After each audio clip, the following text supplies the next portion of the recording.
अस्सलाम वालेकुम students, welcome back to the channel mathematics by Pajwari. आज की video basically first day mathematics के एमसीक्यू से रिलेटेड है और कुछ कैलकुलेटर से रिलेटेड है। किस तरीके से हम कैलकुलेटर का इस्तेमाल करते हुए एमसीक्यू को टोटली सॉल्व कर सकते हैं सिंगल चैप्टर में और किस किस कॉन्सेप्ट में वो हेल्पफुल देगा हमारे लिए। यहाँ पर जो हम क्वेश्चंस करेंगे बेसिकली आपको लिंक डिस्क्रिप्शन में आपको लिंक मिल जाएंगे जिसके अंदर एक एक एमसीक्यू को मैंने डिस्क्राइब किया वो वीडियोस के अंदर। आज की वीडियो में हम करेंगे क्या बेसिकली जो हमारे पास सॉल्व वाले एमसीक्यूज है उनको सॉल्व करेंगे एक बार फिर से और इंपॉर्टेंट एमसीक्यूज को देखेंगे। जो सॉल्व वाले हैं जो बेसिकली प्रॉपर्टीज और डेफिनेशन है वो ऑलरेडी मैं जैसे बता दूँ डिस्क्रिप्शन में वीडियो मौजूद है, वो आप देख सकते हो। उसमें आपको सारी चीजें क्लियर हो जाएंगी उससे रिलेटेड। आज की वीडियो में हम डिस्क्रिप्शन जो सॉल्व वाले क्वेश्चन है उनको गो थ्रू करेंगे और उनको कैलकुलेटर सॉल्व करके देखेंगे किस तरीके से सॉल्व कर सकते हैं, क्योंकि जैसे कि पहला क्वेश्चन जो है वो हमारे पास z is equal to 3 iota minus 5 है। ये हमें z की वैल्यू गिवन है और इसमें z plus z conjugate find out करना है। अब इसको सॉल्व करने जाएंगे तो मे बी थोड़ा टाइम कंज्यूम लगेगा हमें। 2024 और 2023 दोनों पेपर में ये आए हुए हैं। ठीक है, मैंने यहाँ प्री इंजीनियरिंग या कंप्यूटर साइंस को स्पेसिफाई नहीं किया क्योंकि case of course of book दोनों सेम है और सारी चीजें सेम है। तो बेसिकली इस क्वेश्चन को हम कैलकुलेटर से कैसे सॉल्व करेंगे वो देखते हैं। z को प्लस करना है z कॉन्जुगेट से और फिर देखते हैं क्या आंसर इसका करेक्ट आता है। कैलकुलेटर का इस्तेमाल बड़ा इंपॉर्टेंट है। इसको कैलकुलेटर इस्तेमाल करने आता है, जिनने पूरे साल इसको यूज किया उनके लिए मुश्किल नहीं होगी, लेकिन जो एंड में इस्तेमाल करना सीखेंगे उनको थोड़ी मुश्किल होगी। सबसे पहले मॉडल प्रेस करना है। यहाँ पर देखिए सेकंड पे लिखा हुआ है कॉम्प्लेक्स, तो आपने प्रेस किया 2, तो ये आपका कैलकुलेटर कॉम्प्लेक्स में कन्वर्ट होगी। अब हमें करना क्या, सबसे पहले कह रहे थे जेड की वैल्यू को प्लस करना है। जेड कौन है, तो जेड की वैल्यू थी 3 आयोटा। 3 आयोटा, ये आयोटा है, ई एन जी लिखा है, इस पर आयोटा लिखा हुआ, -5। इसको प्लस करना है कॉन्जुगेट से। अब आप कॉम्प्लेक्स नंबर में ऑलरेडी कन्वर्ट कर चुके हैं कैलकुलेटर को, तो आपने शिफ्ट दबाया और वापस से 2 प्रेस किया, तो ये देखिए कॉन्जुगेट का ऑप्शन आ गया। 2 प्रेस किया तो ये कॉन्जुगेट आ गया। कॉन्जुगेट किस टर्म का, 3 आयोटा -5, इसी का ही कॉन्जुगेट चाहिए और इसको प्लस करना है। तो इक्वल टू प्रेस किया तो मेरे पास आंसर आ गया -10। ठीक है, जो कि ऑप्शन नंबर सी इसका करेक्ट ऑप्शन बता रहा है। ठीक है, सी इसका करेक्ट ऑप्शन है, जो हमारे पास कॉन्जुगेट का ऑप्शन है सी। अच्छा, सेकंड जो है वो बेसिकली सॉल्व करना पड़ेगा। क्विकली देख लेते हैं किस तरीके से क्विकली सॉल्व कर सकते हैं ऐसे क्वेश्चंस को। यहाँ पर लिखा हुआ है -1 की पावर -21/2। -1 का मतलब होता है आयोटा स्क्वायर। आयोटा स्क्वायर की वैल्यू होती है -1। ठीक है, तो -21/2, तो ये 2 से 2 कट गया, तो आयोटा की पावर हो गई -21। बेसिकली कैलकुलेटर के अंदर आयोटा का स्क्वायर और क्यूब तो आप निकाल सकते हैं, लेकिन इससे बड़े अगर आप पावर पुट करेंगे तो वो आपको एरर शो करेगा। ठीक है, इसलिए उसको सॉल्व करना पड़ेगा। तो आयोटा की पावर -21 है, पॉजिटिव करने के लिए रेसिप्रोकल कर दिया तो ये पॉजिटिव हो गई। अब आयोटा की पावर 21 है, इसको ब्रेक कर दिया, आयोटा डॉट आयोटा 20 है। पावर बेस सेम होती, पावर ऐड हो जाती, तो आयोटा डॉट आयोटा 20 में ब्रेक कर दिया। अब आयोटा 20 को ब्रेक कर दिया 2 × 10⁻²0।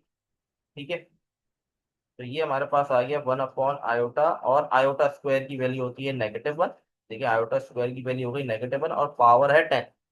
10 पावर जो वो इवन है, इवन पावर होती है तो क्या होता है, नेगेटिव पॉजिटिव हो जाता है, यहाँ बच जाएगा 1। ये हो गया मेरे पास 1/आयोटा। लेकिन अगर आप ऑप्शन देखें तो कोई भी फ्रैक्शन में ऑप्शन आपके पास नहीं मौजूद। तो याद रखें जब भी डिनोमिनेटर में आपके पास आयोटा हो जाए तो इसको खत्म करने का एक ही तरीका है कि आप मल्टीप्लाई और डिवाइड करा दें आयोटा से। इसको मल्टीप्लाई और डिवाइड करा दिया आयोटा से, आयोटा 1 से आयोटा हो गया और डिनोमिनेटर में आयोटा स्क्वायर हो गया, iota multiply by iota, iota square.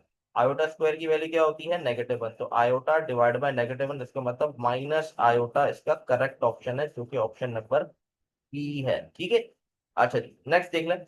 If z is equal to, अब ये कोऑर्डिनेट फॉर्म में हमें गिवन है कॉम्प्लेक्स नंबर 0,1, मतलब 0 आपकी रियल नंबर है, 1 इमेजिनरी नंबर 1 आयोटा हो गया। देन जेड स्क्वायर क्या होगा वो बताना है, तो इसको भी कैलकुलेट से किया जा सकता है और हम आंसर चेक कर सकते हैं। तो सिंपल हमारे पास क्वेश्चन क्या है, 0 रियल नंबर और ये 1 आयोटा लिख दिया मैंने। ठीक है, और इस पर स्क्वायर अप्लाई कर दिया। ठीक है, यही कह रहा है कि जेड के ऊपर स्क्वायर अप्लाई कर दो, तो आंसर आ गया -1, जो कि, अच्छा आई थिंक आपको शो नहीं हो रही स्क्रीन। अच्छा अब दिख रही होगी, ये देखिए 0 + 1 आयोटा का होल स्क्वायर के इक्वल टू प्रेस किया तो -1 हमारे पास आंसर आ गया। ठीक है, तो ये ऑप्शन इसका -1, जो कि ऑप्शन नंबर बी है। अच्छा नेक्स्ट जो है क्वेश्चन नंबर 4, वो भी देखें, 2 + आयोटा डिवाइड बाय आयोटा लिखा और कह रहा है रियल पार्ट बता दें। इसको सॉल्व करने जाएंगे आप तो आपको टाइम लगेगा कैलकुलेटर में, ये जस्ट फ्यू स्टेप्स में ही आपको आंसर दे देगा। तो कैलकुलेटर में देख लेते हैं किस तरीके से करेंगे। ये हमारे पास सिंपल, हमने ये प्रेस किया, 2 plus iota divided by iota, क्योंकि आपके पास सिर्फ 20 मिनट्स होता है 20 MCQs करने के लिए, तो कैलकुलेटर का इस्तेमाल अगर आपको आता होगा तो बहुत सारी चीज़ें आपके लिए हेल्पफुल होंगी। तो ये आपके पास आंसर आ गया 1 - 2 आयोटा। उसने आपसे रियल पार्ट पूछा था तो रियल आपका हो गया 2। देखिए बेसिक कॉन्सेप्ट नहीं पता तो फिर तो ये आपको वीडियो में समझ में नहीं आएंगी चीज़ें। बेसिक कॉन्सेप्ट पता होना चाहिए, कॉम्प्लेक्स नंबर क्या होता है, रियल पार्ट क्या होता है, तो बेसिकली इसका आंसर 1 हो गया। नेक्स्ट पार्ट देख लें। अब ये लिखा है Z1 की वैल्यू गिवन है, Z2 की वैल्यू गिवन है। सवाल क्या पूछ रहा है? सवाल वो ये पूछ रहा है कि Z1 को मल्टीप्लाई कर दो Z2 से, और ये मॉड्यूलस का निशान है, Z1 मल्टीप्लाई बाय Z2 और मॉड्यूलस अप्लाई करते हैं। तो अब हम मॉड्यूलस भी इसमें अप्लाई कर सकते हैं। तो सबसे पहले हमने क्या किया, मॉड्यूलस समझ लें कहाँ से आएगा। शिफ्ट प्रेस करके ये HYP के ऊपर देखिए मॉड्यूलस का निशान है, ये प्रेस करेंगे तो ये मॉड्यूलस आ गया। पहले आपने Z1 लिखा 2 + 3 आयोटा, इसको मल्टीप्लाई करना है हमें 1 - आयोटा से, और ये मॉडुलस तो ऑलरेडी बनाया हुआ, ये आ गया √26। तो डायरेक्टली कुछ ही स्टेप्स में, आप कुछ ही मिनटों में सेकंडों में आपका आंसर आ गया, जो कि √26 इसका पार्ट बी है, √26। अच्छा, मल्टीपल इनवर्स का बेसिकली फॉर्मूला आपको याद होना चाहिए। इसकी कोई मतलब कैलकुलेटर में कोई ऐसी कोई ट्रिक नहीं है। इसका फॉर्मूला था हमारे पास A/A² + B² comma -B/A² + B²। तो उसका ऑप्शन बी करेक्ट है। ठीक है, सिंपल सा क्वेश्चन है। नेक्स्ट हमारे पास है if z = 3 iota -4 then conjugate of that. 3 iota -4 का कॉन्जुगेट, तो एक बार फिर कॉन्जुगेट देख लेते हैं, वैसे बता चुका था, फिर एक बार देख लेते हैं। तो यहाँ पर कॉन्जुगेट कैसे निकलेगा, ऑलरेडी कॉम्प्लेक्स नंबर में कन्वर्टेड है, आपने शिफ्ट प्रेस करके 2 प्रेस किया, 2 पे कॉन्जुगेट इस पे प्रेस किया। अब यहाँ पर लिखा हुआ है 3 आयोटा -4 का कॉन्जुगेट, 3 आयोटा -4 का कॉन्जुगेट लेना है। तो ये हमारे पास आ गया -4 और -3, या आप लिख दें -3 या -4, क्योंकि ऑप्शन के अंदर आई थिंक -3 और -4 लिखा, बात एक ही है। ठीक है, तो ये आपके पास ऑप्शन नंबर ए इसका करेक्ट हो गया। नेक्स्ट है आयोटा मल्टीपल आ रहा है ब्रैकेट से 3 - 2 आयोटा से, और इसमें हमें बताना है रियल और इमेजिनरी पार्ट क्या है। इसको भी कैलकुलेटर से करते हैं, तो जल्दी से कैलकुलेटर से कर लेते हैं। आयोटा सबसे पहले मल्टीप्लाई बाय ब्रैकेट, ब्रैकेट के अंदर हमारे पास है 3 - 2 आयोटा। हमें रियल और इमेजिनरी पार्ट दोनों बताना है, तो ये देखिए क्विकली हमारे पास 2 रियल हो गया, 3 हमारा इमेजिनरी पार्ट हो गया। ठीक है जी। अच्छा जी, नेक्स्ट पार्ट देख लेते हैं। ये हमारे पास इसका जो ऑप्शन करेक्ट आया है 2 और 3। ठीक है, दोनों पॉजिटिव। अच्छा, क्वेश्चन नंबर 9 देख लें। अब क्वेश्चन नंबर 9 क्या है हमारे पास, क्वेश्चन नंबर 9 जो है उसमें कह रहा है कि 1 + आयोटा डिवाइड बाय 1 - आयोटा, और इसके बाद जो है वो होल पावर 12। जैसे मैं पहले आयोटा की जो पावर स्क्वायर और क्यूब सॉल्व हो सकती है कैलकुलेटर में, इससे बड़ी पावर सॉल्व नहीं हो सकती। लेकिन यहाँ पर जो इश्यू है वो ये है कि अगर आप देखें यहाँ पर 1 + आयोटा डिवाइड बाय 1 - आयोटा, तो पहले तो मैं ब्रैकेट को सॉल्व करता हूँ। ठीक है, 1 + आयोटा और 1 - आयोटा को सॉल्व कर लेते, देख लेते हैं वो कैसे सॉल्व होगा। 1 + आयोटा डिवाइडेड बाय 1 - आयोटा। अब जैसे ही मैंने डिवाइड किया तो मेरे पास आ गया आयोटा। अब इस पे होल पावर हमारे पास क्या थी, इसकी होल पावर थी 12, तो ये बन जाएगा हमारे पास आयोटा 12। आयोटा 12 को सॉल्व करना है तो आयोटा स्क्वायर और 6 पे तोड़ दिया। आयोटा स्क्वायर की -1, -1 की पावर 6 इवन पावर है तो +1 हो गया, तो इसका आंसर आ गया 1, ऑप्शन बी। अच्छा, नेक्स्ट है आयोटा की पावर -7। एग्जैक्टली जैसे ऊपर हमने क्वेश्चन सॉल्व किया था वैसे ही करना है। आयोटा की पावर 7 का मतलब है पहले रेसिप्रोकल कर देंगे, पॉजिटिव कर दिया। अब आयोटा 7 को ब्रेक कर दूंगा आयोटा 6 में, आयोटा 6 को ब्रेक कर दिया आयोटा 2 3 में। ठीक है, ये हो गया 1 आयोटा स्क्वायर हो गया हमारे पास -1, और ये 3 पावर ऑड है तो इसलिए ये नेगेटिव आयोटा बन गया। अब जैसे मैंने पहले ही बताया था डिनोमिनेटर से आयोटा खत्म करना है तो मल्टीप्लाई डिवाइड कराना पड़ेगा आयोटा से। तो आयोटा बनता आयोटा हो गया, और नीचे नेगेटिव पहले से था, और iota multiply by iota iota square हो गया। आयोटा स्क्वायर की -1, तो डिनोमिनेटर में नेगेटिव नेगेटिव पॉजिटिव हो गया, तो आंसर आ गया आयोटा। तो ये इसका ऑप्शन बी करेक्ट है। अच्छा, लास्ट पार्ट 1 + आयोटा का होल स्क्वायर, ये भी डायरेक्टली कैलकुलेटर से हो सकता है, ये भी हम करके देख लेते हैं। 1 + आयोटा का होल स्क्वायर, तो 2 आयोटा इसका आंसर आएगा। तो इसमें भी सवाल है। ठीक है, तो आई होप ये वाली चीजें आप लोगों को क्लियर होगी। ये चैप्टर 1 था हमारे पास। ठीक है, चैप्टर 1 के अंदर अब ये जो इसके बाकी MCQs हैं, ये देखिए सारे या तो प्रॉपर्टीज हैं या तो डेफिनेशंस हैं। इसको भी आपने ऑब्वियसली बातें करना है, छोड़ना नहीं है। जैसे बता चुका, डिस्क्रिप्शन में आपको वीडियो मिल जाएगी, इसके अंदर एक एक MCQs, ये 3 वाले MCQs भी वहाँ मैंने समझाए हुए हैं। ठीक है, इस वीडियो का मकसद सिर्फ कैलकुलेटर से थोड़े ट्रिक सिखाना था, और ताकि क्विकली आप सीख लें किस तरीके से क्विकली हम सॉल्व कर सकते हैं। चैप्टर नंबर 2 पे मूव करते हैं। चैप्टर नंबर 2 पे हमारे पास भी कुछ क्वेश्चन है जो सॉल्व वाले, बाकी सारे ये थ्योरेटिकल ही हैं। ठीक है, बड़े आसान है एमसीक्यू, चैप्टर बहुत आसान चैप्टर है चैप्टर नंबर 2। तो स्टार्ट करते हैं पहले एमसीक्यू से। देखिए, दो हमारे पास डिटरमिनेंट गिवन है, उनको माइनस करना है। वैसे डिटरमिनेंट लेना कोई मुश्किल नहीं, बड़ा आसान है। Cross A D minus B C M करके सॉल्व कर सकते हैं, लेकिन कैलकुलेटर से कैसे करेंगे वो सबसे पहले देख लेते हैं। हो सकता है आपको यहाँ 3/3 दे दिया जाए। 3/3 का अगर आपको मैट्रिक्स दे दी जाए तो आपको बहुत टाइम लगेगा उसके अंदर डिटरमिनेंट निकालने में। तो किस तरीके से कैलकुलेटर से हम इसको फाइंड आउट करेंगे वो देख लेते हैं। अच्छा जी, अभी तक हम कॉम्प्लेक्स नंबर पे थे। अब मॉड प्रेस करके ये देखिए 6 पे लिखा हुआ है मैट्रिक्स। मैंने 6 प्रेस किया। मैट्रिक्स ए सेलेक्ट करने के लिए 1 प्रेस किया। फिर जो मुझे क्वेश्चन के अंदर मैट्रिक्स गिवन है वो 2/2 का है। देखिए 5th नंबर पे 2/2 है। अगर आपको 3/3 गिवन होता तो आपने फर्स्ट पे प्रेस करना है। मैं 5 पे प्रेस किया। ठीक है, अब यहाँ पर वैल्यूज पुट करूंगा। 1 थी, 0, 5, 6। ठीक है, ये वैल्यूज डाल दी। अब ए सी प्रेस कर देंगे। ठीक है, अब शिफ्ट दबाकर 4 पे देखिए मैट्रिक्स लिखा है, 4 दबाया। सेकंड पे देखिए डेटा लिखा हुआ है, डेटा पे गया मैं। फर्स्ट पे प्रेस कर, देखो डेटा में ये हमारे पास ये वैल्यू आ रही शो कर रहा है कि ये वैल्यू आपने पुट की है। ठीक है, वापस मैं जा रहा हूँ शिफ्ट दबा के 4। अब मैं क्या कर रहा हूँ, डेटा में गया और थर्ड पे गया। ठीक है, सॉरी थर्ड पे नहीं जाता, सेकंड पे जाता एक। ये हम डेटा में गए। ठीक है, मैट्रिक्स बी जो है वो 2 पर है। मैट्रिक्स ए में वैल्यू में डाल चुका हूँ, मैट्रिक्स बी में वैल्यूज पुट कर देते हैं। ये भी 2/2 का है, तो यहाँ पर वैल्यूज में पुट कर देता हूँ 1, 2, 3 एंड 4। ठीक है, ये वैल्यूज पुट कर दी, फिर एसी प्रेस कर दिया मैंने। अब क्वेश्चन क्या कह रहा था, determinant of first matrix minus determinant second. Determinant कैसा है देखिए, शिफ्ट दबा के 4 प्रेस किया तो यहाँ देखिए 7 पे डिटरमिनेंट लिखा, मैंने डिटरमिनेंट लिखा। ठीक है, डिटरमिनेंट सेलेक्ट हो गया। अब डिटरमिनेंट किसका, शिफ्ट दबा के 4 डिटरमिनेंट मैंने कहा 3 पे प्रेस किया तो मैट्रिक्स ए सेलेक्ट हो गया। ब्रैकेट क्लोज, माइनस, फिर डिटरमिनेंट सेलेक्ट करूंगा। अब किसका, डिटरमिनेंट बी का, मैट्रिक्स बी 4 पर है। तो ये मेरे पास 8 इसका आंसर आ गया। ठीक है, तो आई होप क्लियर होगा। पहली वैल्यू कैसे हमने पुट की, बॉट दबा के 6 प्रेस किया, मैट्रिक्स ए सेलेक्ट किया, उसकी वैल्यू पुट की। फिर जो सेकंड मैट्रिक्स की वैल्यू थी वो हमने शिफ्ट दबा के 4 प्रेस करके सेकंड वैल्यू डेटा में जाकर हमने मैट्रिक्स बी की वैल्यू पुट की, और फिर हमने जो बी ऑपरेशन था वो अप्लाई किया, तो इसका आंसर आ गया हमारे पास 8। ठीक है, नेक्स्ट वाला जो बेसिकली है उसमें एक वेरिएबल है, तो फिर इसको आपको सॉल्व करना पड़ेगा। ए ये हो गया हमारे पास, क्रॉस मल्टीप्लाई हो गया, ये 7 ए हो गया। ठीक है, यहाँ हो गया 2 9 द 18 हो गया, और ये माइनस का 3। तो 7 ए इज इक्वल टू -21। तो -21 डिवाइड बाई 7, तो -3 इसका ऑप्शन आ गया। कोई डिटरमिनेंट ही निकाला। ठीक है, कोई ज्यादा मुश्किल चीजें नहीं थी। को फैक्टर किस तरीके से निकालते हैं, आई होप ये भी आपको पता होना चाहिए। A22 निकालना है हमें। ठीक है, को फैक्टर के लिए बेसिकली -1 की पावर हो गई। को फैक्टर 22 है तो 2+2 लिख देंगे, और 22 यहाँ पर हमारे पास आता है, तो इसकी रॉ और कॉलम हमने कैंसल आउट कर दिया, एलिमिनेट कर दिया। 1 4 0 -1 आ गया। क्रॉस मल्टीप्लीमेंट लेते हैं, ये हो गया -1 की पावर 4।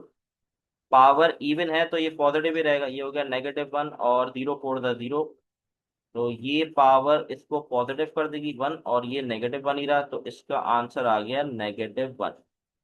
ठीक है जी, ये होगा इसके एमसीक्यू भी कंप्लीट। आई होप ये दोनों चैप्टर आप लोगों को क्लियर है, कोई इशू नहीं है। ठीक है, बाकी जो इसके एमसीक्यूज हैं वो सारे थ्योरेटिकल हैं। जैसे बता चुका हूं, डिस्क्रिप्शन में वीडियो मौजूद है, उस पर आप गो थ्रू करेंगे तो आपको ये सारे कॉन्सेप्ट उसमें मिल जाएंगे। ठीक है, मैं डिस्क्रिप्शन में वीडियो के लिंक भी शेयर कर दूंगा, और आपको ये फाइल के लिंक भी शेयर कर दूंगा ताकि आप डाउनलोड कर लें अपने पास। ठीक है, तो नेक्स्ट चैप्टर मूव करते हैं हम लोग। चैप्टर नंबर 3 हमारे पास वेक्टर से रिलेटेड है। बहुत ही सिंपल सा चैप्टर है। सबसे पहले हमारे पास unit vector in the direction, unit vector निकालना। यूनिट वेक्टर का सिंपल हमारे पास फॉर्मूला है। वो हमारे पास फॉर्मूला क्या है, फॉर एग्जांपल ए का हमें वेक्टर निकालना है, तो ये हो गया ए डायरेक्शन डिवाइड बाय मैग्नीट्यूड। ठीक है, सिंपल सा क्वेश्चन है ये। ठीक है, किस तरीके से हम इसका निकालने की सॉल्व करेंगे। तो हमारे पास जो ए है उसकी डायरेक्शन गिवन है यहाँ 2i + j - के, तो ये न्यूमिनेटर में ये आ जाएगा 2i + j - के, और डिनोमिनेटर में हमें मैग्नीट्यूड निकालना है। तो बेसिकली क्या है, ये सारी वैल्यूज को हमें स्क्वायर लेके रूट के अंदर लिख लेना है। तो पहली वैल्यू 2 है, 2 का स्क्वायर 4, दूसरी वैल्यू 1 है, जो भी आई जे के साथ कोफिशिएंट लिखा है वही। तो ये हो गया प्लस का 1 और 1 का स्क्वायर 1, और ये नेगेटिव 1 आएगा, लेकिन स्क्वायर होने की वजह से पॉजिटिव ही हो जाएगा। ठीक है, यहाँ से स्क्वायर, ये प्लस का 1, ये मेरे पास बन जाएगा √6, तो डिनोमिनेटर में आ गया √6। ये हमारे पास आ गया यूनिट वेक्टर। ठीक है, बड़ा बेसिक सा क्वेश्चन था, कोई मुश्किल है। अब डायरेक्शन ऑफ कोसाइन निकालनी है, तो उसका फॉर्मूला हमारे पास सिंपल होता था, cos x, x upon r, r मतलब ये हमारे पास मैग्नीट्यूड शो करवाता है। ठीक है, तो ऊपर पहली वैल्यू एक्स मतलब आई को रिप्रेजेंट कर रही है, तो ये आ जाएगा हमारे पास कॉस एक्स 1 अपॉन आर मतलब मैग्नीट्यूड, इसका मैग्नीट्यूड निकालते हैं कि ये भी 1 है, ये भी 1 है, ये -1 है। मैंने बताया मैग्नीट्यूड कैसे निकालते हैं, रूट के अंदर सारी वैल्यू का स्क्वायर, 1 का स्क्वायर 1, 1 का स्क्वायर 1, -1 का स्क्वायर भी 1, तो तीनों को प्लस करेंगे बन जाएगा 3, तो ये बन जाएगा √3। तो 1/√3 आ गया। दूसरा हमारे पास आ जाएगा 1/√3, क्योंकि दूसरी वैल्यू भी जे की भी 1 है। लेकिन जो तीसरा आएगा वो हमारे पास आएगा -1/√3, क्योंकि यहाँ पर के की जो वैल्यू है वो नेगेटिव है, तो इसलिए इसको ऑप्शन नंबर अगर हम देखें, डी इसका करेक्ट ऑप्शन। ठीक है, आई होप ये वाली चीजें क्लियर होंगी, इसमें कोई कंफ्यूजन होनी तो नहीं चाहिए, फिर भी वो कंफ्यूजन आप पूछ सकते हैं। ठीक है, अच्छा जी, क्लियर कर देते हैं। नेक्स्ट क्वेश्चन हमारे पास जो है क्वेश्चन नंबर 3 पर आते हैं। अच्छा, इसकी कैलकुलेटर में क्या क्या चीजें कर सकते हैं वो बताता हूँ मैं आपको भी। अब यहाँ पर P1 direct multiply P2 direction, तो बेसिकली हम क्या करते हैं, तो किस तरह सॉल्व करते हैं, ये हो जाएगी ये वाली वैल्यू इससे माइनस, -3 -0 होल स्क्वायर कर दें। ठीक है, 1 -0 प्लस 1 -0 होल स्क्वायर, सॉरी 1 है, पॉजिटिव 1 है, यहाँ आ जाएगा 1 - 0 होल स्क्वायर, बीच में पॉजिटिव, फिर प्लस साइन, और फिर 2 - 1 का होल स्क्वायर। ठीक है, और आप लगा दें रूट, सिंपल सा तरीका है। -3 -0, माइनस का 3 हो गया, -3 पे स्क्वायर अप्लाई किया 9 हो गया। इसी तरह 1 का स्क्वायर 1, और 2 - 1 1 हो गया, 1 का स्क्वायर 1, तो ये बन गया मेरे पास √11, जो कि ऑप्शन नंबर डी है। ठीक है, अच्छा, फोर्थ वाला क्या है, पी को माइनस करना है क्यू से, फिर इसका हमें मैग्नीट्यूड निकालना है। ठीक है, पी को माइनस करना है क्यू से और उसका हमें मैग्नीट्यूड निकालना है। अच्छा, अब इसको हम कैलकुलेटर से करके देखते हैं किस तरीके से करेंगे। ठीक है, कैलकुलेटर से थोड़ा सीख लेते हैं कि किस तरीके से कैलकुलेटर से हम वेक्टर्स को सॉल्व कर सकते हैं। अब ये हमारे पास कैलकुलेटर आ गया, हमने मॉड प्रेस किया, देखिए 8 पोजीशन पे वेक्टर है, वेक्टर क्लियर किया, वेक्टर ए सेलेक्ट किया। वेक्टर ए मेरा जो है, जो पहली वैल्यू है उसमें से दो है मेरे पास।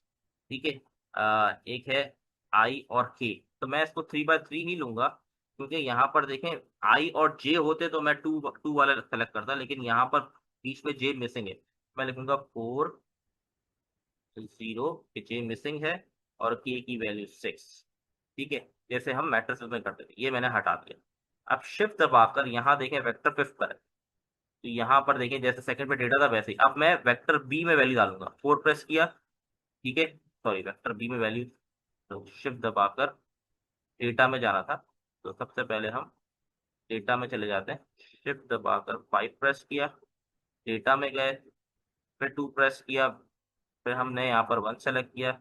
जो सेकंड है हमारे पास वो है 6 और -4, 6 - 4, और के नहीं है तो मैंने यहाँ 0 सेलेक्ट कर लिया, और ये मैंने दोनों वैल्यूज को पुट कर दिया। ठीक है, अब यहाँ पर मुझे क्या करना है, सवाल था P - Q का मैग्नीट्यूड, शिफ्ट दबाकर ये मैंने प्रेस किया, तो ये मेरे पास मैग्नीट्यूड आ गया। जैसे वहां पर हमने देखा था कि ये कॉन्जुगेट, सॉरी, मॉड्यूलस शो कर रहा था कॉम्प्लेक्स नंबर पे, यहाँ पर हमारे पास क्या आ गया, ये मैग्नीट्यूड आ गया। ठीक है, अब यहाँ पर मैंने सेलेक्ट किया सबसे पहले मैट्रिक्स 3, इसको माइनस करना है मुझे मैट्रिक्स बी से, ये मेरे पास इसका आंसर आ गया 7.48। अच्छा, बेसिकली यहाँ पर आंसर जो है 7.48 आ रहा है, पॉइंट में शो कर रहा है। ठीक है, जो इसका ऑप्शन है वो बेसिकली हमारे पास 2√14 इसका करेक्ट आंसर होगा। ठीक है, 2√14, तो ये देख लें 2√14, यही वैल्यू आ रही है जो अभी हमारे पास। अगर फॉर एग्जांपल आपके पास पॉइंट में शो कर रहा है, इस तरह आंसर नहीं आ रहा, तो आप सिंपली अगर ऑप्शंस को कैलकुलेटर पुट करके देखें पॉइंट पे वैल्यू कौन सी मैच कर रही है। ठीक है, तो आई होप ये क्लियर हो किस तरीके से वेक्टर को मैंने सॉल्व किया। तो 2√14 इसका पार्ट डी इसका करेक्ट है। ठीक है, अगला है for non zero vector A and B, A multiply by unit vector and A magnitude of A magnitude B root two the angle between the vector A and B, the angle between the vector A and B. तो ये simple सवाल है, हमारे पास formula हमारे पास क्या होता है इसका। अच्छा अब क्लीन कर देता हूँ मैं यहाँ पर।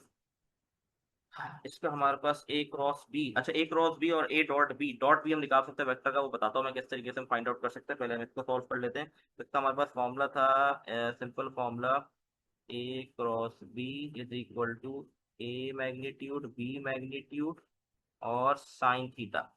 ठीक है।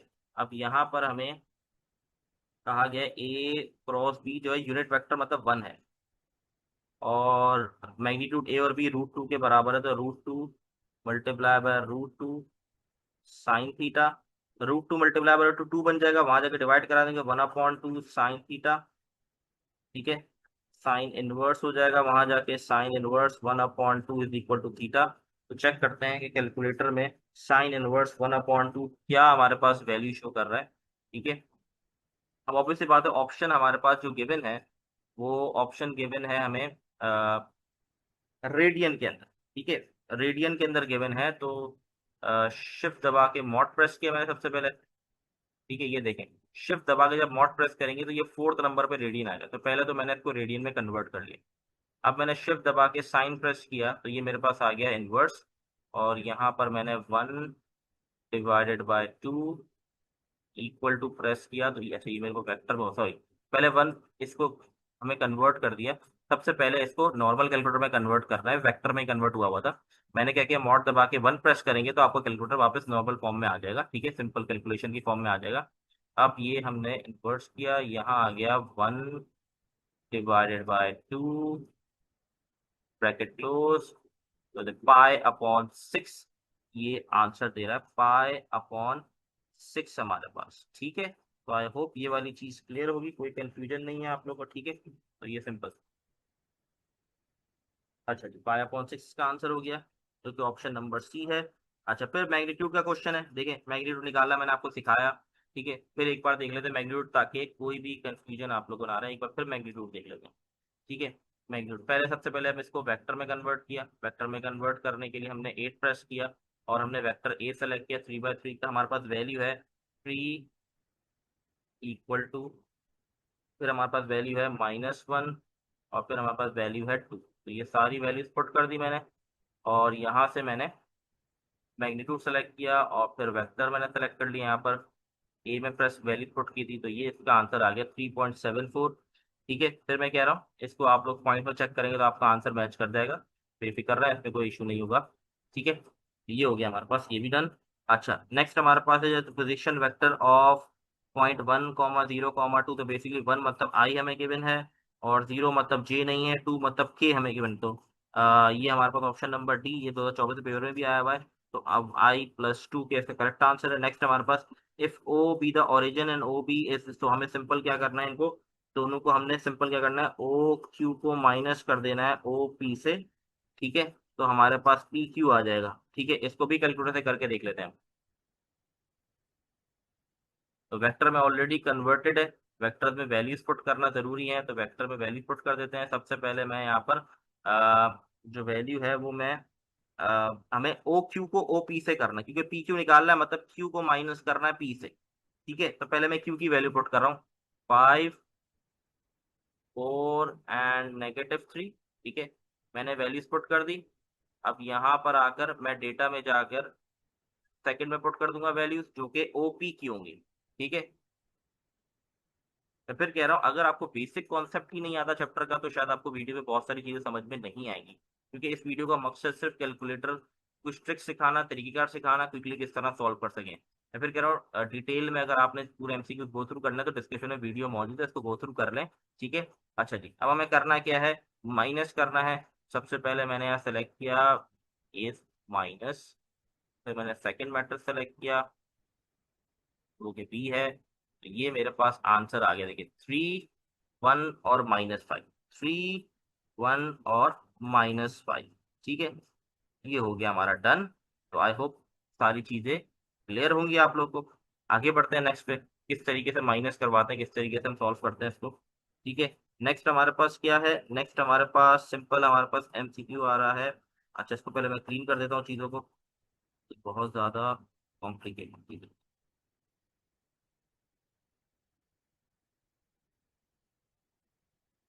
अच्छा जी, फिर कह रहा है if A cross B is equal to A dot B then the angle between A B, A cross B A dot B हमारे पास होता है तो इसका एंगल हमेशा, जब A cross B A dot B बराबर होता है, एंगल हमेशा पाई अपॉन 4 होता है, ये आप याद रखिएगा, क्योंकि ये बेसिकली हम सिंप्लीफाई करते हैं इसकी डेरिवेशन, तो साइन थीटा बराबर आ जाता है कॉस थीटा के, और साइन और कॉस कब बराबर होते हैं, वो बराबर होते हैं पाई अपॉन 4 एंगल पर। ठीक है, साइन 45 कॉस 45 की वैल्यू सेम होती है, ठीक है, तो वो पाई अपॉन 4 के बराबर होती है साइन 45 तो इसीलिए पाई अपॉन 4 इसका आंसर है।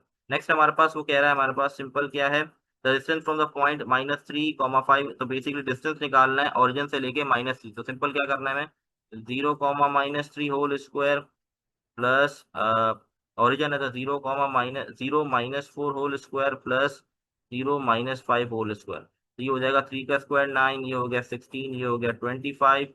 तो हम इसको सॉल्व कर लेंगे रूट के अंदर, सही है, रूट में ये सारी चीजें, ये बात याद रखिएगा, इसलिए मैंने कहा बेसिक कॉन्सेप्ट पता होना जरूरी है चैप्टर का। 16 + 25, तो आंसर आ गया 5√2, तो 5√2 इसका फर्क है। ठीक है, अगर वेक्टर है इनिशियल टर्मिनल, तो सिंपली हमने क्या करना है, इसको इससे माइनस कर देना है। ठीक है, तो इसको -3 - 2 करेंगे तो -5 आ जाएगा, और 4 - 5 का -1 आ जाएगा, 5 - 3 तो 5 आ जाएगा, तो सिंपल हमारे पास ये आंसर आ जाएंगे। ठीक है, तो आई होप इसमें कोई कंफ्यूजन नहीं है, बड़े आसान से एमसीक्यूज है। लास्ट वाला देख लेते हैं, हमारे पास क्या है, ए मैग्नीट्यूड मुझे गिवन है ए का 10, मैग्नीट्यूड B2 का गिवन है ए डॉट बी 0 के बराबर, then the value of A cross B, तो value of A cross B हमारे पास क्या होगी देख लेते हैं हम।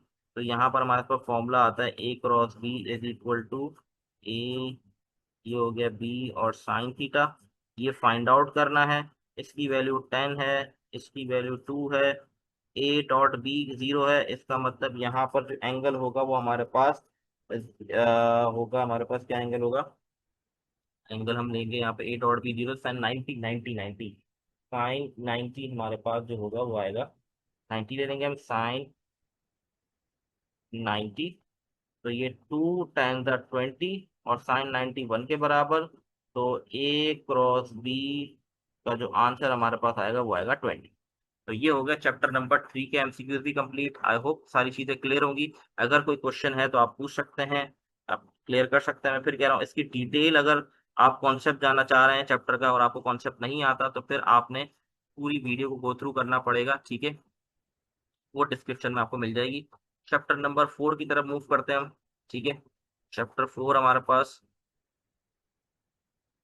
चैप्टर 4 हमारे पास बेसिकली इसमें कैलकुलेटर का तो इतना कुछ ज्यादा काम नहीं है, लेकिन बेसिक सिंपल क्वेश्चन है, इसके हार्मोनिक मीन निकालना है हमें। ठीक है, हार्मोनिक मीन का हमारे पास फॉर्मूला क्या था, तो फॉर्मूला हमारे पास जो हार्मोनिक में 2xy प्लस डिवाइडेड बाय हमारे पास क्या था x + y।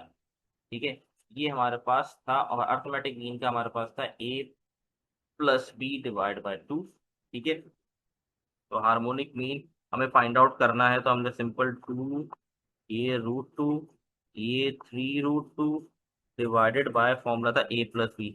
तो अब इसको पूरा कैलकुलेटर में ही सॉल्व करते हैं। ठीक है, बेसिकली इस एक्सप्रेशन को कैलकुलेटर नहीं करते हैं ताकि जल्दी से आंसर आ जाए, तो कैलकुलेटर से करके देखते हैं किस तरीके से करेंगे। अच्छा जी, सबसे पहले मॉड प्रेस करके 1 प्रेस कर दे, नॉर्मल में ले आए कैलकुलेटर को। ठीक है, अब हमारे पास फॉर्मूला था 2 × अब पहली वैल्यू थी √2, √2 आ गया, आगे प्रेस किया, × 3√2, फिर डिवाइड में गए, 2 +3√2। ठीक है, इक्वल टू दबाया तो 3√2/2 हमारे पास फाइनल आंसर आया, जो कि इसका ऑप्शन नंबर सी है। ठीक है, आई होप ये क्लियर होगा, बहुत आसान सा एमसीक्यू, से कोई मुश्किल नहीं है। ठीक है, अच्छा नेक्स्ट एमसीक्यू देखें गौर से, वो क्या कह रहा है, अच्छा बेसिकली पावर, ये इस तरह सवाल है, a⁴n+1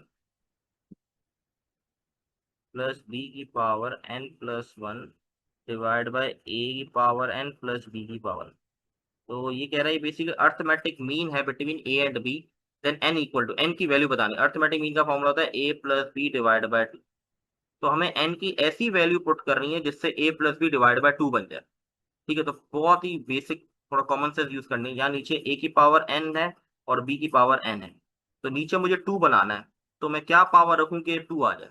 तो किसी भी नंबर या वेरिएबल की पावर 0 होती है तो 1 के बराबर होता है, तो मैंने क्या किया है, n की पावर 0 पुट कर दी।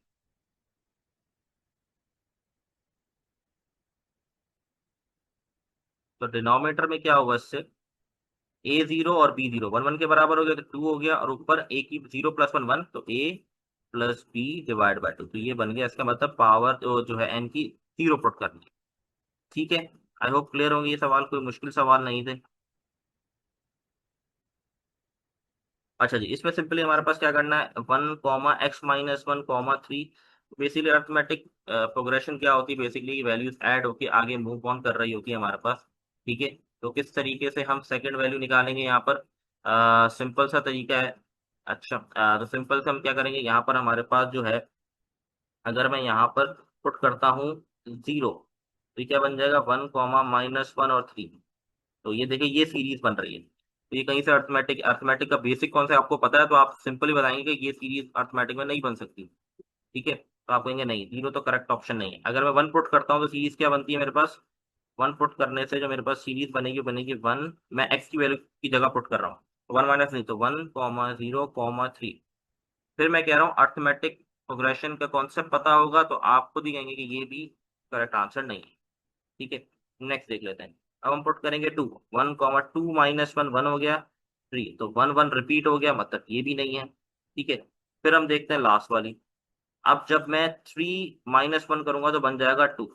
तो इसको आप कह सकते हैं कि अर्थमेटिक, क्योंकि आप देखिए 1 ऐड होके आगे सीरीज मूव कर रही है, डिफरेंस सेम आएगा। तो बेसिकली आपने डिफरेंस निकालने की जरूरत नहीं है, फिर कह रहा हूं, इतनी बेसिक सीरीज गिवन है कि कॉन्सेप्ट आपका क्लियर होगा तो ये सवाल आपके लिए बहुत आसान है। ठीक है, आगे बढ़ते हैं नेक्स्ट पार्ट के ऊपर। इसका आंसर बेसिकली हमारे पास सी है और डी है, सॉरी। ठीक है, ज्योमेट्रिक मीन इसका फॉर्मूला हमारे पास क्या होता है, प्लस माइनस ए बी। ठीक है, तो सिंपल हमारे पास इसका आंसर क्या आ जाएगा, A2 द 16। तो हम इसमें 16 लिख देंगे, पॉजिटिव और नेगेटिव 16। लेकिन नहीं, अच्छा रूट है, सॉरी रूट है ना हमारे पास। प्लस माइनस 8 और 2 को मल्टीप्लाई करेंगे तो आ जाएगा नेगेटिव का 16। अब नेगेटिव साइन हटानी है, अच्छा बार बार नेगेटिव पॉजिटिव को भी हटा देता हूँ मैं। अगर नेगेटिव साइन मुझे हटानी है तो आयोटा लगाना है, तो आयोटा √16 आ गया। अब रूट से बाहर निकालूंगा तो क्या आ जाएगा, 4 आ जाएगा, तो आ जाएगा +-4 आयोटा। इसका ऑप्शन है ए। ठीक है, अच्छा जी, नेक्स्ट पार्ट पे मूव करते हैं, ये चीजें क्लियर कर देते हैं। अच्छा जी, द जनरल फिफ्थ वाले पे, the general term of sequence is -1 की पावर n और n square is the it's fourth term is. अच्छा, एक हमें जनरल टर्म दे दी गई है सीक्वेंस और कहा जा रहा है कि इसकी फोर्थ टर्म बताओ, तो इसका मतलब n की जगह 4 पुट करना है। तो सिंपल क्या करेंगे, इस जनरल टर्म में जहां जहां n है वहां 4, इसकी पावर 4 और 4 का स्क्वायर। अब ये जो है इवन पावर है तो पॉजिटिव हो गया, और 4 का स्क्वायर 16, देखो मल्टीप्लाई पावर है तो आंसर आ गया 16। That's it. हार्मोनिक मीन की हम कर चुके हैं, फिर आप इसको ट्राई कर सकते हैं कैलकुलेटर से। एक बार फिर कैलकुलेटर का इस्तेमाल करके देख लेते हैं किस तरीके से कैलकुलेटर से इसको सॉल्व कर सकते हैं हम। अभी हमने ये सॉल्व किया था। ठीक है, वापस से एक बार हार्मोनिक मीन को हम देख लेते हैं। ठीक है, तो हमारे पास जो वैल्यूज गिवन है, अच्छा अब यहाँ एक चीज का बहुत ध्यान रखना है, सबसे ज्यादा गलतियां होती हैं। सबसे पहले देखिए मैंने क्या किया, सबसे पहले मैंने ये फ्रैक्शन फॉर्म बनाई। अब वैल्यू जो गिवन है वो मुझे गिवन है 1/3, तो मैंने इसी के न्यूमिनेटर पे फ्रैक्शन लिखा। ठीक है, तो ये 1/3, फिर इसको सेंटर में ले आया। ठीक है, मल्टीप्लाई होगा, सेकंड वैल्यू आएगी, वो है मेरे पास 2/5। अच्छा मैं 2 लिखना भूल गया, फॉर्मूले में 2 सबसे पहले मल्टीप्लाई होता है, सबसे पहले हम लिख देंगे 2। सेंटर में ले आते हैं 2 ये मैंने न्यूमिनेटर कर दिया। अब डिनोमिनेटर पे जाएंगे, डिनोमिनेटर में क्या होगा, दोनों वैल्यू ऐड होंगे, तो फिर मैं एक बार फ्रैक्शन लाऊंगा। 1/3 प्लस होते हैं, ये हो जाएगा 2/5 इक्वल टू, प्रेस किया तो 4/11, जो कि ऑप्शन नंबर ए है। ठीक है, ये ऑप्शन नंबर ए हमारे पास 4/11 आ गया।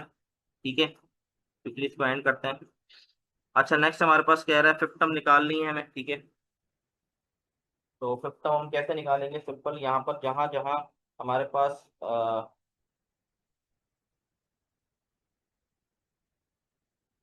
जहाँ जहाँ हमारे पास एन लिखा हुआ 55 लिख देंगे हम, ठीक है। इस जनरल फॉर्म में ये जो गिवन है, ये हो जाएगा A5 - A4, ठीक है, 5 - 4 और 5 + 1। तो A5 A4 की वैल्यू 14 है, तो यहाँ 14 लिख दिया, ये 5 को 6 हो गया, 14 वहाँ जाके प्लस हो जाएगा, तो A5 की वैल्यू आ गई 20। ठीक है जी, आई होप क्लियर होगा। अच्छा, ये जो 8 और 9 एमसीक्यू थे, ये आपको शायद बुक की वेबसाइट के एमसीक्यूज में नहीं दिखेंगे। ये बुक से बाहर तो नहीं कहूंगा, लेकिन बुक के कॉन्सेप्ट से ही सवाल है, लेकिन इतने आसान सवाल हैं। आप खुद देखिए, सवाल दिया A = 3, D = 7, AN = 15, find the N. इसमें कोई मुश्किल चीज नहीं है, अगर बुक से मतलब बुक की वेबसाइट के एमसीक्यूज नहीं आते, और अगर इस तरह के एमसीक्यू आते तो कोई मुश्किल चीज नहीं है। ए आपको सही गिवन है, D7 AN 59। फॉर्मूला क्या होता है, AN = A + N - 1 D, N निकालना है। ये 59 गिवन है, ये 3 है, ये 7 है, ठीक है। अच्छा सर, एन तो नहीं गिवन, सॉरी, D7 यहाँ एन N - 1।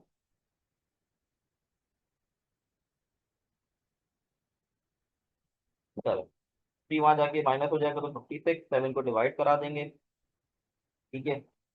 7 8 का, ठीक है, N - 1, -1 वहां जाके प्लस हो जाएगा, तो एन की वैल्यू आ गई 9।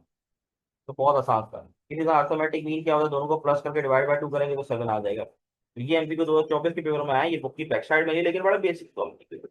आई होप ये वाला चैप्टर भी आप लोगों को क्लियर होगा। चैप्टर नंबर 5 पे मूव करते हैं, बड़ा आसान सा चैप्टर है, तो प्लीज इसको वाइंड अप करते हैं, ठीक है। फिर कह रहा हूँ, ये सारे एमसीक्यू सारे क्रिटिकल हैं, इसको गो थ्रू कर लीजिएगा, ठीक है। Chapter number 5। अच्छा जी, कुछ ही एमसीक्यूज है हमारे पास, जल्दी से इसको वाइंड अप करते हैं, और फिर हम इंशाल्लाह नेक्स्ट वीडियो के अंदर बाकी चैप्टर करेंगे, सारे एक साथ कवर अप करने जाएंगे, तो बहुत लेंथी वीडियो बन जाएगी, ठीक है। सिंपल हमारे पास क्वेश्चन क्या कह रहा है कि हमारे पास AN = 5 - 3n + 2n² कह रहा है A 2n की वैल्यू क्या होगी। तो सिंपल आपने क्या करना है, इसका मतलब 2n का मतलब है जहां जहां n है वहां 2n पुट कर दें, ठीक है।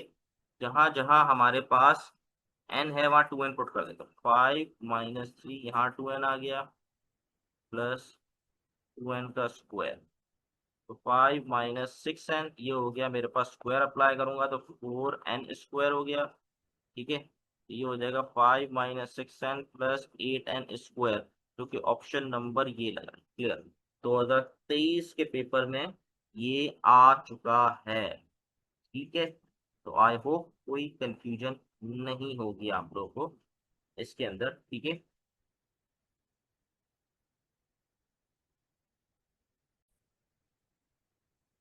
अच्छा जी, नेक्स्ट हमारे पास जो है, इसको पहले क्लीन कर देते हैं यहाँ पर। अच्छा, नेक्स्ट हमारे पास लिखा हुआ है AN - 2 3n - 11, ठीक है। अब सिंपल हमें कह रहा है ए एन बता दें, ठीक है। N - 2 गिवन है, ए एन बता दें। किस तरीके से फाइंड करना है, बड़ा सिंपल सा कॉन्सेप्ट है, देख लें। आपने क्या करना है, जो जो ऑप्शन गिवन है वह एन की जगह N - 2 पुट करके देखें। जहां 3n - 7 बन गया, वो आपका करेक्ट ऑप्शन। जैसे कि इस ऑप्शन पे जाते हैं, यहाँ मैंने क्या किया, N - 2 पुट किया, तो 3 1 3 and the 3n 3 2 the 6। तो आप देखें, ये 3n - 11, ये वही चीज बन गई। जैसे ही मैंने ऑप्शन में n - 2 पुट किया, तो वही चीज बन गई जो मुझे क्वेश्चन में बन थी, 3n-, इसका मतलब ऑप्शन नंबर बी इसका करेक्ट ऑप्शन, ठीक है। अच्छा, नेक्स्ट मूव करते हैं। सिंपल हमारे पास सबमिशन निकाला, नेचुरल में 1 से लेकर 50 तक का सिंपल हमारे पास फॉर्मूला मौजूद है, ठीक है। ये सारी चीजें आपको यहाँ मिल जाएंगी, ठीक है। ये रहा हमारे पास फॉर्मूला, सिंपल फॉर्मूले पुट करेंगे, आंसर आ जाएगा। नेक्स्ट हमारे पास कह रहा है SN = N+1 का होल स्क्वायर है, S 2n पता करना है।